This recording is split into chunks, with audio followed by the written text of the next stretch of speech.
साथियों नमस्कार। साथियों, जैसा कि आपको पता है कि रीट भर्ती परीक्षा में आवेदन लिए जा रहे हैं। एकदम माहौल आपको पता है बिल्कुल क्या है, साधारण चल रहा था। सभी कट ऑफ की तैयारी कर रहे थे कि कट ऑफ कितने जा सकती है, उस पर वाद विवाद होते थे और उस पर ही बहस चल रही थी। पक्ष अपना अपना पक्ष रखते कितनी कट ऑफ जा सकती है। जो पेपर लीक वाला मामला था वो धीरे धीरे दब चुका था और आप कह सकते हैं कि पदों में वृद्धि वाला मामला भी अ, उसकी मांग चल रही थी। परंतु जैसे आपको पता है कुछ 2 दिन पहले एसओजी की रिपोर्ट आई जिसमें कहा गया कि पेपर शिक्षा संकुल से उन्होंने किसी ने निकाला और वहीं से फिर उसको आगे से आगे कर दिया गया।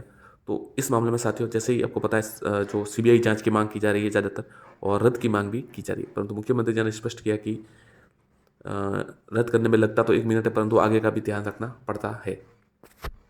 और उन्होंने ये भी कहा है कि जो भी आरोपी हैं उनको सबको पकड़ा जाएगा। तो साथियों देखिए, अब ये सरकार पर निर्भर है कि माननीय मुख्यमंत्री इसमें निर्णय लेते हैं कि रद्द किया जाता है या नहीं किया जाता।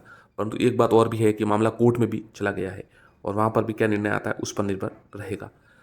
साथियों, जैसा कि आपको पता है कि आपको 26 जनवरी जब परीक्षा थी सब, तब किस प्रकार से कड़े आपको पता है बंदोबस्त किए गए थे और एक जो 5 मिनट देरी से पहुंचे थे जो उनको भी अंदर नहीं आने दिया गया था।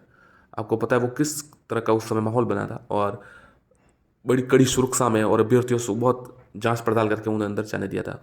परंतु फिर भी देखिए, एक और जहाँ इतनी कड़ी सुरक्षा थी और एक तरफ आराम से जो उन्होंने पेपर जो लीक करने वालों ने उन्होंने कर दिया। ये बहुत ही साथियों आप कह सकते हैं बहुत ही गलत हुआ और जो मेहनत करने वाले अभ्यर्थी होते हैं उनके लिए तो बहुत ही आप कह सकते हैं एक आघात है, गहरा आघात है। क्योंकि इतना परिश्रम करते हो और फिर पेपर लीक हो जाता है तो फिर वो किस प्रकार से उसको अब सहन कर सके।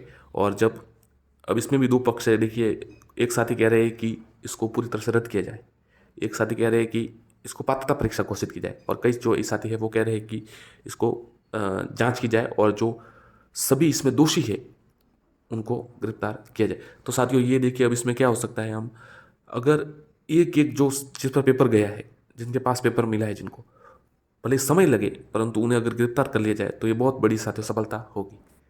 और सभी यही चाहते हैं कि जो भी हो न्याय हो, सभी के साथ न्याय हो। अब देखिए क्या होता है, यदि भी मामला जो बिल्कुल इसमें साथियों पक्ष तो हर जगह होते हैं, जो इसको रद्द कराने और सीबीआई जांच के पक्षधर साथी है वो इसके लिए माननीय कोर्ट में चले गए और वापस जो एप्लीकेशन लगा दी है, जो मधुनगर वाला केस है उसमें। और तो साथियों देखिए, सरकार की तरफ से तो ऐसा लग रहा है कि इसे रद्द नहीं किया जाएगा और जांच बहुत तेज़ी से की जा रही है। आप देख रहे हैं एसओजी हर जगह जांच कर रहे हैं। तो अब ऐसा लगता है कि सरकार की तरफ से तो ऐसा नहीं लग रहा है, परंतु माननीय कोर्ट द्वारा क्या निर्णय आता है वो निर्भर रहेगा। इसके अतिरिक्त साथियों, आपको पता है रीट के पद 50,000। यदि भी इस मामले में आप देख सकते हैं कि जो 20,000 की भर्ती नई घोषित कर दी है, परंतु अभी भी जो 50,000 जो संघर्ष समिति है उन्होंने हार नहीं मानी। वो अभी भी आपको पता है हर रोज जा रहे विधायकों और मंत्रियों जी से मिलने और बात करवा रहे हैं कि पद 50,000। तो हो सकता है साथियों भविष्य में आपको कुछ ऐसा देखने को मिल जाए कि पद में वृद्धि हो जाए। इसके अतिरिक्त साथियों, जो फॉर्म में जो फॉर्म भरे उनमें अगर कोई मिस्टेक हो जाती है तो उनके लिए यही सूचना है कि 9 तारीख के बाद वो जरूर इसमें एडिट कर सकते हैं।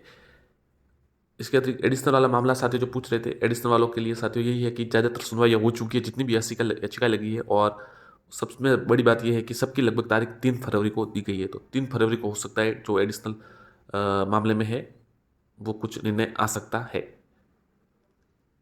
इसके अतिरिक्त साथियों जो एक मामला था जिनके सर्टिफिकेट में कुछ प्रिंटिंग मिस्टेक आ रही थी, सब्जेक्ट्स की जगह या भले इंग्लिश लैंग्वेज की जगह या भले सोशल स्टडीज जो है वहाँ उसकी जगह अदर लिखा आ रहा था।